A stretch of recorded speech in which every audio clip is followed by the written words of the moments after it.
I don't want to do it. Why not? It's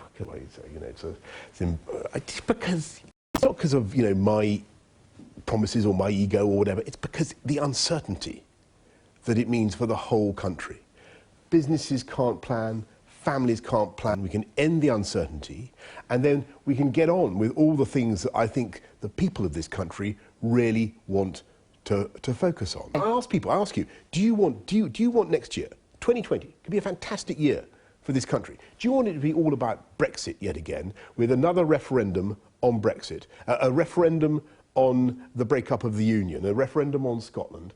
There it is. What does Corbyn and the Labour Party want to do? They want to go back to Brussels and have 6 months of a new negotiation, then have a referendum with all the toxic treaty trauma that involves, and then he wants to campaign against his own deal. What about what's going to happen? Nigel Farage? Listen, just let me invite you to speculate. What happens if they vote for, as it were, for Remain? The people say, well, it's 1-1.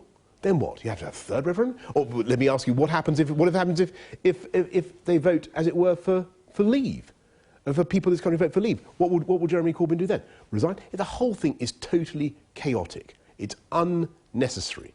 Are you sorry? Yes, absolutely. I mean, you apologise to all those Conservative members who voted for you because they thought that you would take them out of the EU? When they came to me, Sophie, and they said, you've got to, I'm afraid you've got no choice, Prime Minister. And actually, Sophie, it will be a fantastic thing for this country to force the EU, to allow the EU to decide how long we have to remain in the EU ourselves. You could have got Brexit done. You negotiated a deal. I don't want to do it. We know that you didn't want to do it.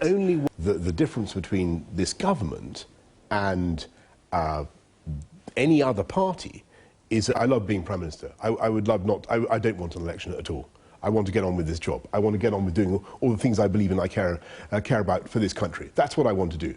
At the last election campaign, which wasn't that long ago, Theresa May, one of the most memorable moments perhaps, was asked the naughtiest thing she's ever done, and she said it was running through a field of wheat. the naughtiest thing I've ever done. But the reason why it's necessary to have an election is because I'm afraid